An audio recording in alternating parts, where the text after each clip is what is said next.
Bonjour à toutes et à tous, bienvenue sur votre chaîne d'information régionale, c'est Grand Littoral TV en ce lundi 4 février, une nouvelle édition du journal de la rédaction avec d'abord vos prévisions. Météo, font encore beaucoup de perturbations et de précipitations prévues aujourd'hui, ce mélange de pluie et de neige fondue. Rien de bien grave ou rien de conséquent sur les routes, tout cela ne va pas tenir.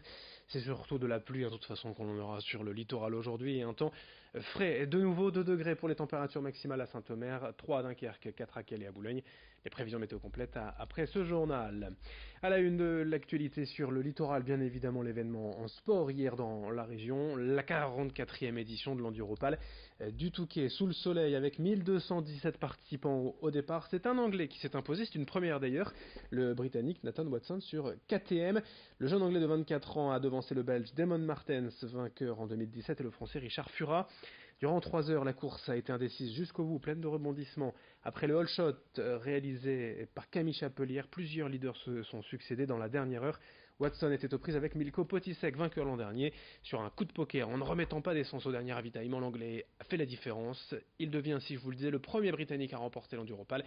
Ces images au Touquet signées Louis Caillé, on en reparle en fin d'édition.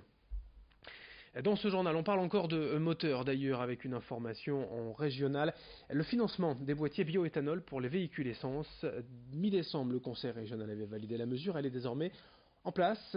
Toute personne habitant la région peut profiter de cette aide. Concrètement, selon la nature de l'injection de votre véhicule avec le tarif du boîtier et la pose, le prix varie de 500 à 800 euros et la région propose donc de payer jusqu'à un tiers de la facture. À la pompe, le bioéthanol issu de la betterave est souvent 70 à 80 centimes moins cher au litre que l'essence, ce qui permet de rentabiliser l'investissement en à peine un an. Déjà plus de 600 demandes de particuliers ont été faites auprès du conseil régional pour ces boîtiers, de quoi économiser tout en préservant l'environnement. Explication au micro de Lucide Berthe, Constant. Ça aurait été bien qu'il y ait un vrai coup de main de l'État, quoi, parce que ce qu'on fait, l'État aurait aussi pu le faire.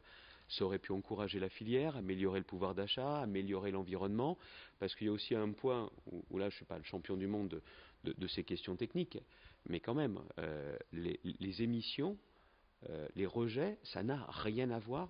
Ça n'a rien à voir avec ce type de carburant. Rien à voir. C'est beaucoup plus respectueux de l'environnement. Et encore une fois, on a jusqu'à 90% de baisse des émissions. Non, franchement, le jeu en vaut la chandelle. Ce qu'il faut savoir, c'est qu'il y a aussi des départements qui ont décidé d'accompagner. Le département de la Somme a décidé de venir mettre en plus de ce que fait la région.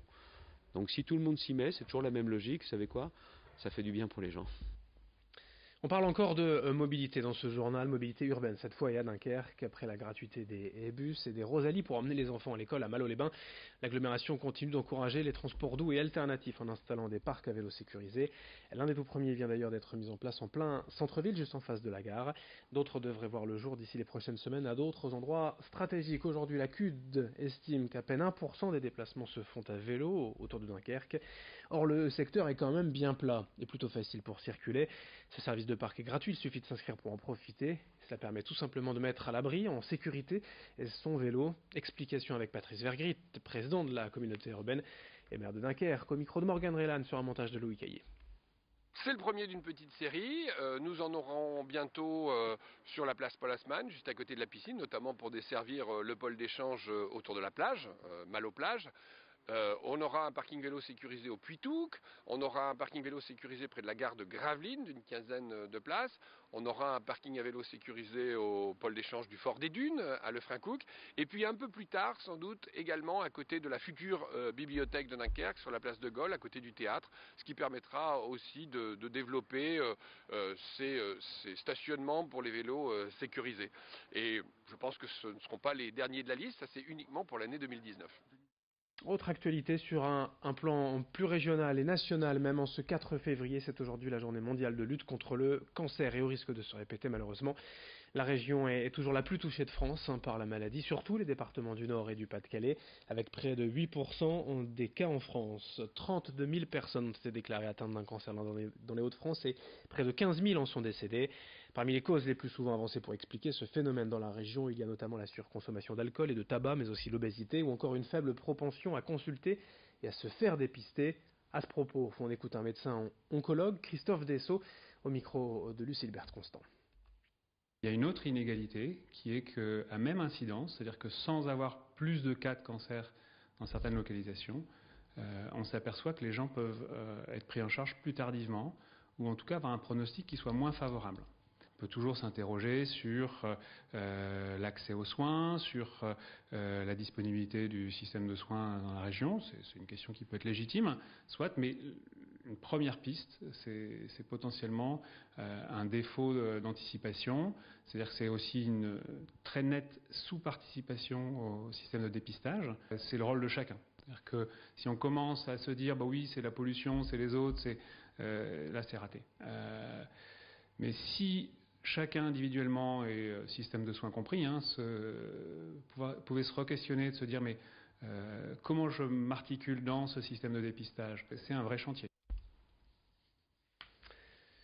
On passe à toute autre chose dans ce journal. La saison carnavalesque a débuté bien sûr déjà depuis quelques semaines. Les Trois Joyeuses, c'est dans quelques jours à Dunkerque et à Coudekerque-Branche. Une cérémonie avait lieu vendredi soir à l'espace du maître de poste pour bien présenter le tambour-major de Coudekerque, le grand Christophe, qui a d'ailleurs inauguré une nouvelle tenue pour l'occasion. Tous les tambours-majors du coin étaient là, réunis autour de grand Christophe. Également un moyen de rendre hommage au grand Lucien qui lui a conduit la bande de 1963 à 2006. Cette soirée a aussi dévoilé en outre le parcours du carnaval. Pour rappel, bien sûr, le tambour-major, c'est sans conteste le personnage le plus en vue du carnaval. C'est lui qui dicte le rythme de la bande. C'est le maître de cérémonie. On termine avec le sport, les résultats du week-end. En basket, tout d'abord en Jeep Elite. Ce soir, à 20h45 à Sportica, le BCM Gravelines accueille Chalon-sur-Saône. Ce week-end, en revanche, le SSM Le Portel a perdu à Antibes chez le dernier du classement, 78-63. Le SSM qui glisse à la 16e place et qui se rapproche dangereusement de la zone de relégation. Notez également en football le match nul, un partout de Boulogne à Cholet. L'USBC au dernier, désormais 5e. Et puis c'est difficile également pour l'USLD, 17e et avant-dernier après leur défaite de Buzyn à domicile face au Paris FC. Fin de cette édition sur Grand Littoral TV. L'info continue dans un instant. Une poignée de secondes et vos prévisions météo à suivre. Très bonne journée à toutes et à tous.